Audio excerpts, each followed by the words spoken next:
dia, meus amados irmãos, a paz de Jesus e salve Maria. Hoje, 29 de maio, sexta-feira da 8ª semana do Tempo Comum. O Evangelho de hoje está em Marcos, capítulo 11, versículos de 11 a 26. O Senhor esteja convosco, Ele está no meio de nós. Proclamação do Evangelho de Jesus Cristo segundo São Marcos. Glória a vós, Senhor. Tendo sido aclamado pela multidão, Jesus entrou no templo em Jerusalém e observou tudo. Mas como já era tarde, saiu para Betânia com os 12. No dia seguinte, quando saíam de Betânia, Jesus teve fome. De longe viu uma figueira coberta de folhas e foi até lá ver se encontrava algum fruto. Quando chegou perto, encontrou somente folhas, pois não era tempo de figos. Então Jesus disse à figueira: que ninguém mais coma dos teus frutos. E os discípulos escutaram o que ele disse. Chegaram a Jerusalém. Jesus entrou no templo e começou a expulsar os que vendiam, os que compravam no templo. Derrubou as mesas dos cambistas e as cadeiras dos vendedores de pombas. Ele não deixava ninguém carregar nada através do templo.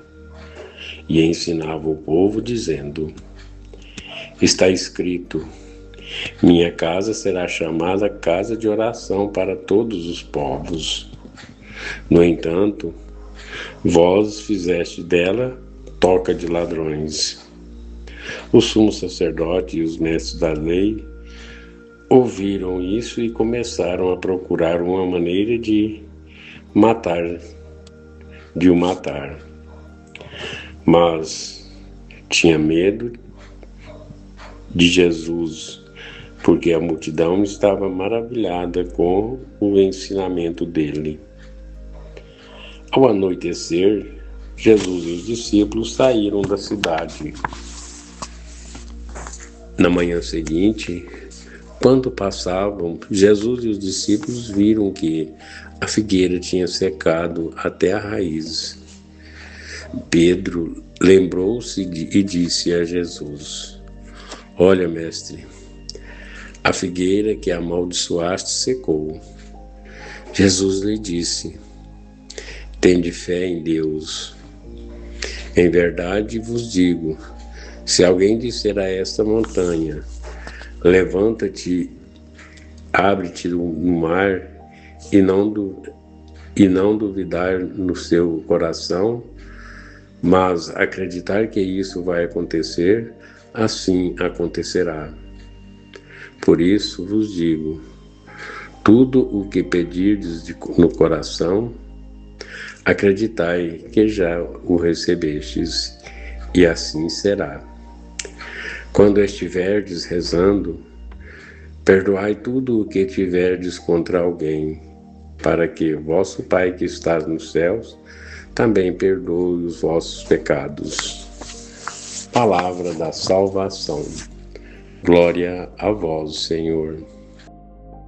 Meus amados, hoje, a sexta-feira, aproximando-se no dia do Senhor, agradecemos a Deus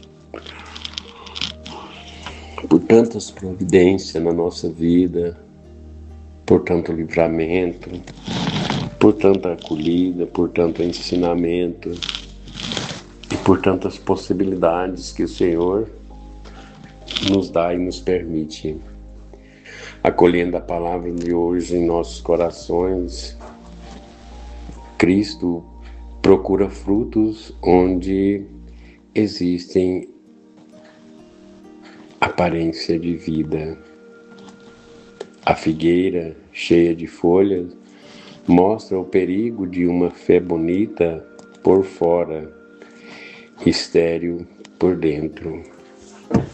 Interessante porque, às vezes, no primeiro momento, quando eu vi essa passagem, confesso que não entendia o que o Senhor queria fazer, pois é uma figueira, embora não fosse tempo de ter figo, mas o Senhor amaldiçoou. Mas porque eu estava olhando para um outro lado.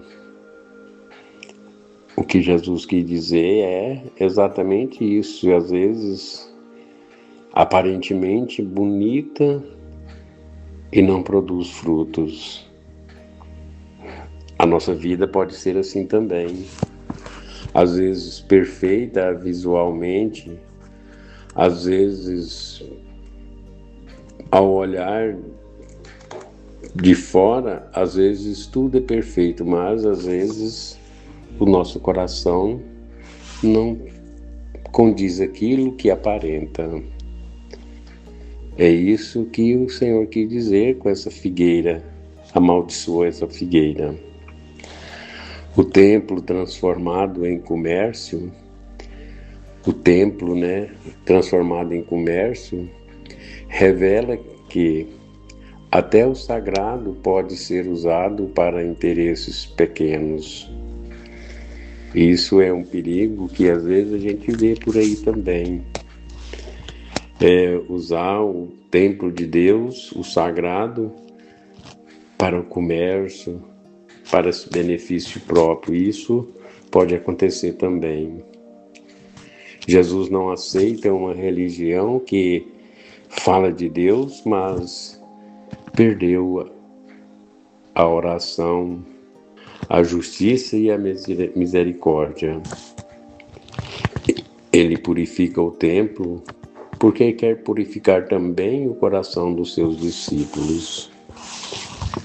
Na vida cotidiana, isso aparece quando rezamos muito, mas perdoamos pouco, servimos pouco e mudamos quase nada. A fé verdadeira não é enfeite, é raiz que sustenta atitudes concretas. Jesus ensina que a oração confiante precisa caminhar junto com o perdão. Algo tão interessante que nós devemos trazer para a nossa vida. Às vezes nós falamos que somos pessoas de oração, pessoas perseverantes na oração, mas não conseguimos perdoar o nosso irmão, porque talvez nos fez algo tão pequeno. Mas o tamanho do pecado não importa. O que importa é o ato do perdão. O Senhor nos chama a dar frutos verdadeiros na vida simples. Portanto, amados irmãos, peça hoje a Cristo um coração limpo, uma fé com frutos e coragem para perdoar a quem te ofendeu. Que o Senhor nos dê consciência, nos dê força e nos dê, acima de tudo, fé para exercer tudo isso que o Senhor quer de cada um de nós. Louvado seja nosso Senhor Jesus Cristo, para sempre seja louvado.